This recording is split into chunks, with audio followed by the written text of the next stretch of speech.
So one day I was going through my normal routine when my dad texted me and asked if I had ever seen Dune. Because all I really knew about Dune was there's a desert planet and some sandworms, so I hauled over and we threw it on. 2 hours and 17 minutes later, and what did I think? Look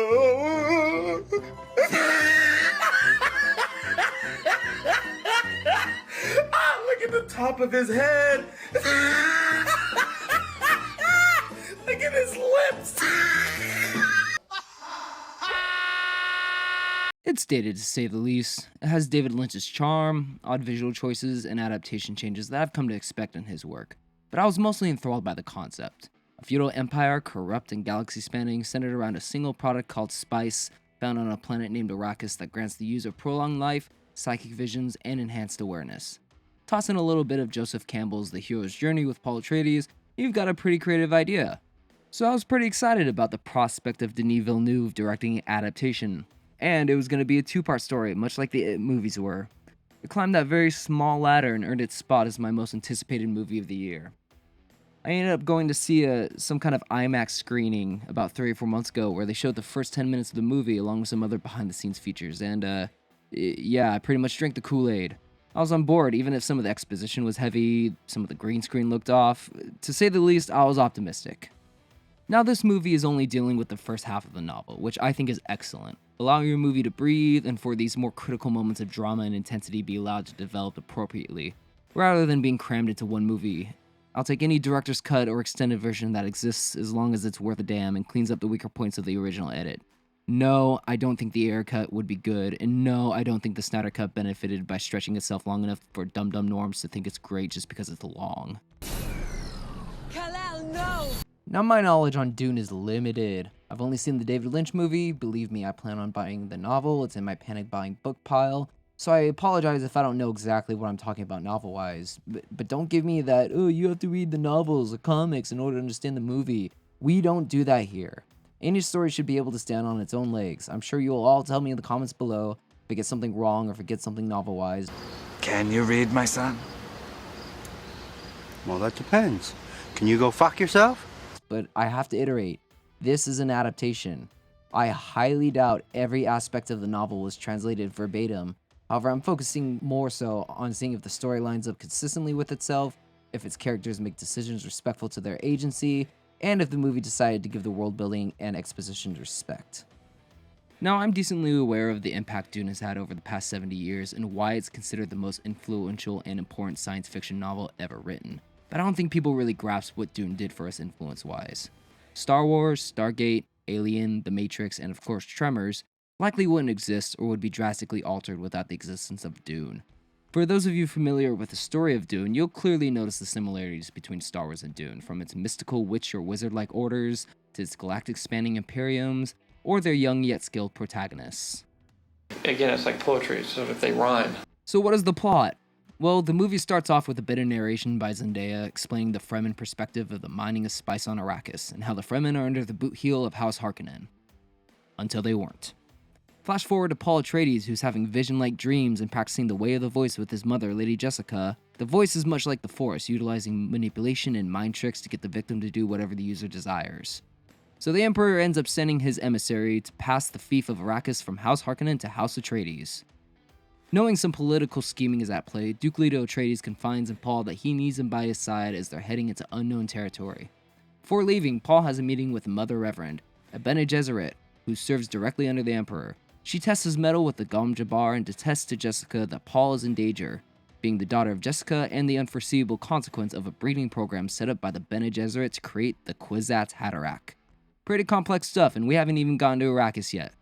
So the Atreides fleet makes it to Arrakis, where they're met with Harkonnen sabotage, terrible working and living conditions, and the threat of Shai Hulud, giant sandworms growing up to 400 meters in size.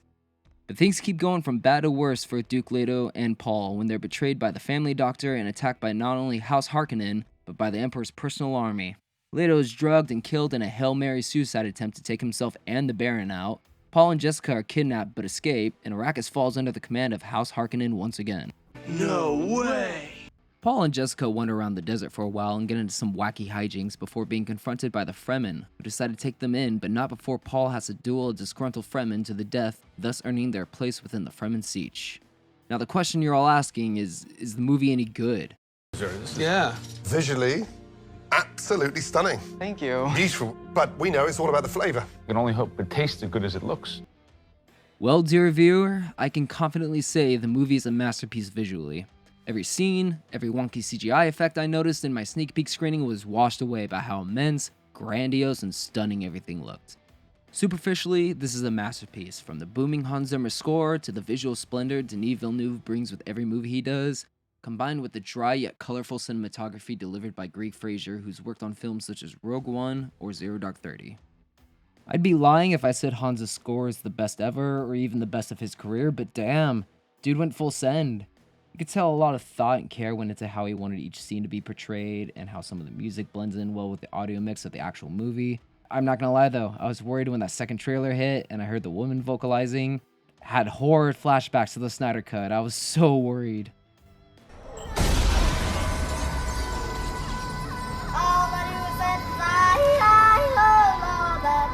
Fortunately though, it isn't as egregious as it was in the trailer. I'm not gonna lie though, I really want some fan edit showing this movie's version of the sacking of Arrakeen with the classic Toto score from the David Lynch movie. That shit would be fucking epic. Exposition is delivered as naturally as it could be. With a movie and premise like this, it's hard to have exposition flow naturally and coherently. For the most part, I think this movie delivered in those aspects. It felt organic. My friends who knew almost nothing about the movie or story were able to follow and keep track of the universe without it coming off as overwhelming or really even confusing. As for themes, I'm not really the one to get into that. I'll leave it to the book nerds, but I don't think they were too heavy-handed. This isn't like a woke movie or anything. It just really emphasizes world building above all else. Character-wise, the movie tried its hardest to make these characters as fleshed out as they could be, given the runtime and what Denis aimed to execute regarding this first part. Unfortunately, characters are left in the background to plot and world building, which is unfortunate because characters are arguably the most important component to an effective screenplay. I shouldn't feel almost nothing when bad things happen to Paul or his family, and yet I was more immersed into the world rather than how these events affect these characters on a personal level. Paul's story, as mentioned before, seems to be the classic hero's journey. It's what Joseph Campbell envisioned, and you've seen this before in most stories. Someone dragged away from their comfortable surroundings and thrown into adventure, trials, tribulations, and inevitable hardships, only to come out the other end stronger, wiser, and more experienced. Paul is dangerously close to becoming a Gary Stu. I'm not sure if we're there yet, but we're walking a thin line. I was struggling to think of a flaw for him that best suits him, but I think the best word would be manipulative, considering he's trying to appeal to superstitions planted by his mother's order to gain power. My issue is this manipulative nature doesn't present itself earlier in the film. It felt jarring because there isn't a scene before this that alludes to this kind of trait. Also, there are characters who don't like him in the film. This isn't some kind of race situation where even the villains like her. I won't spoil it, but I'm aware of how Paul's seemingly perfect nature leads into the ending of the novel. However, again, adaptation. I'm not sure if Denis and John Spates plan on ending or concluding the story exactly the way it concludes in the novel, in the David Lynch film, or in the sci-fi miniseries. I've heard their script is putting a lot more emphasis on Chani and her role, so already we're feeling the adaptational changes that come with transitioning a novel to a screenplay. But the point is, I spent 2.5 hours with the dude, and I'm still not sure exactly what he's about. Does he have any goals or aspirations? He clearly says he doesn't want to be the future of House Atreides, but what does he want? I don't know. By the end of the movie, we start to see how the events have changed him in some direction as to where his character is going. However, my issue is, I wasn't even fully aware of who he was in the first place. Timothée Chalamet in this is sort of boring. He looks stoned all the time, even when he's faced with the destruction of everything he knows and loves. He's just kind of meh. He has a very prince-like demeanor around him, which on face value, I think anyone would call him a good pick.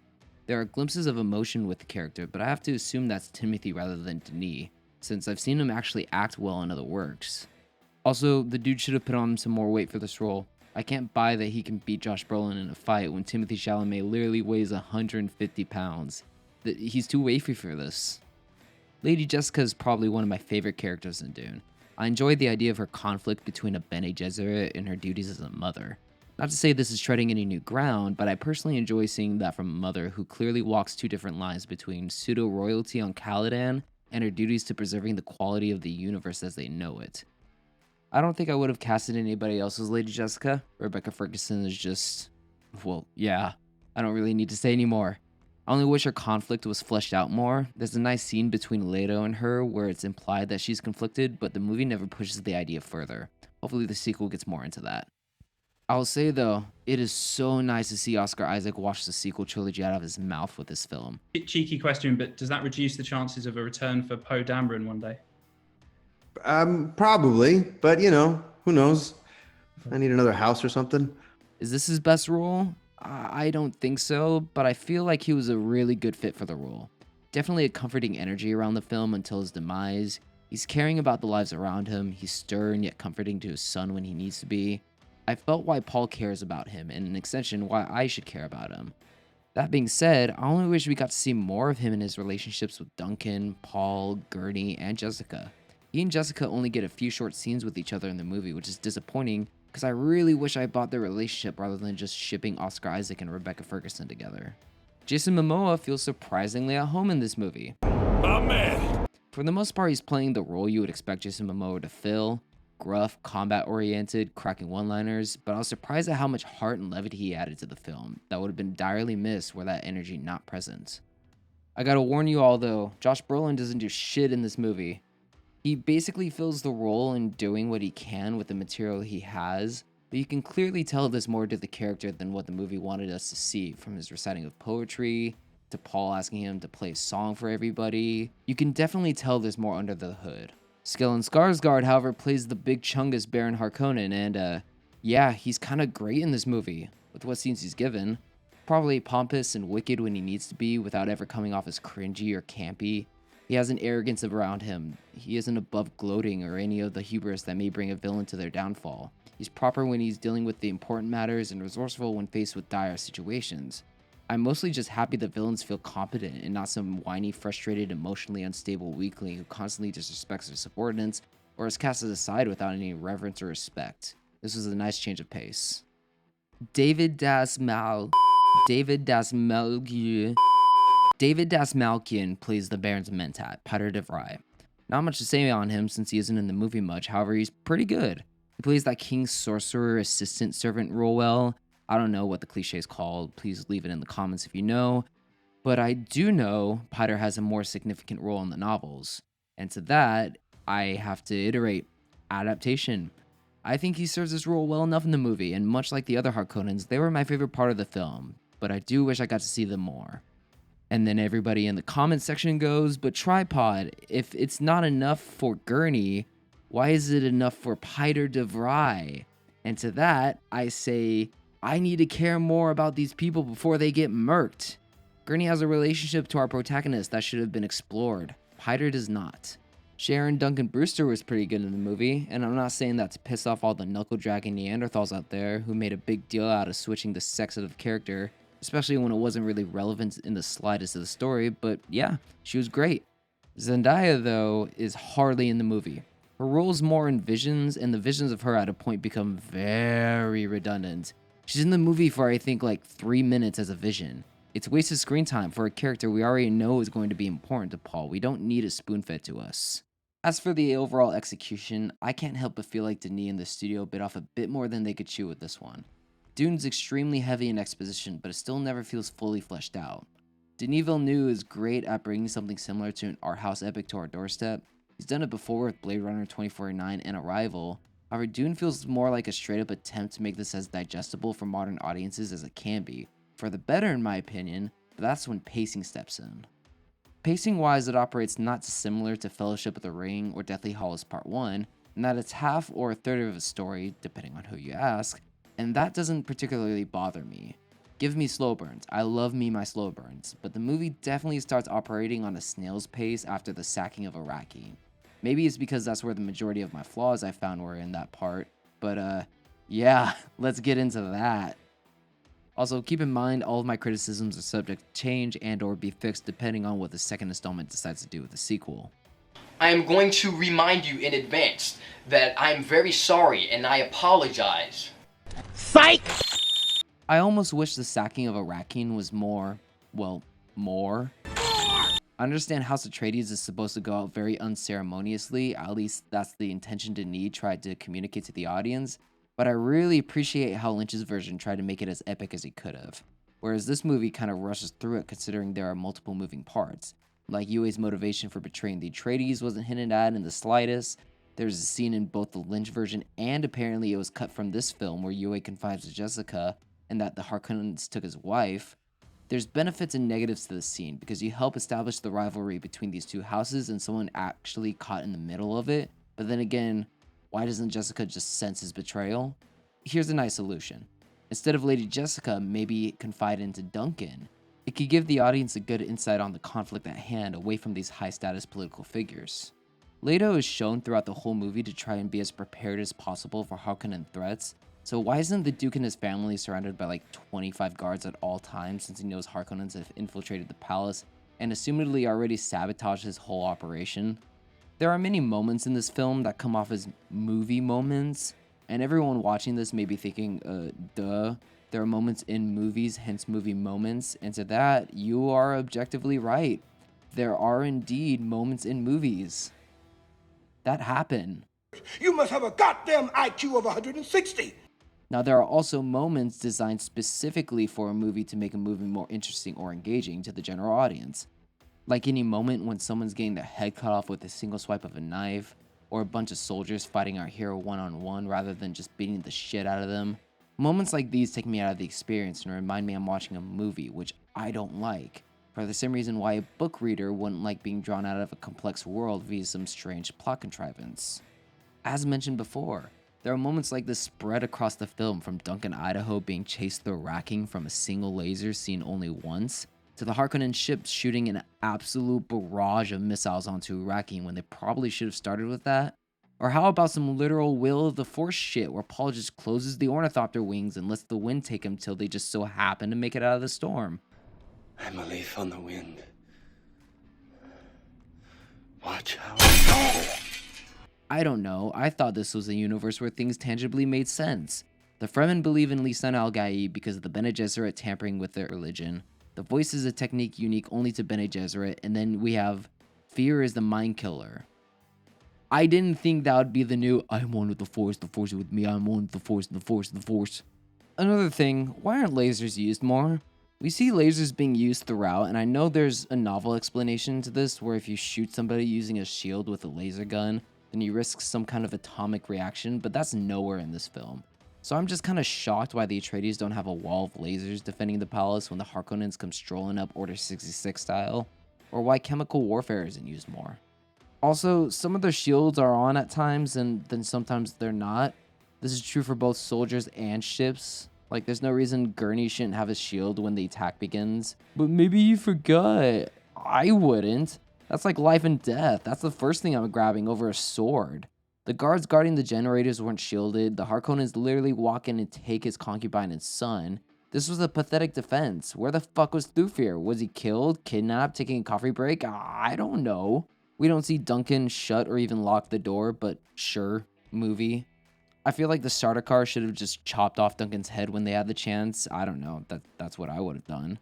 I also feel like there should be some physical difference in the choreography when showing the weirding way. Just flipping and using martial arts I don't think is enough.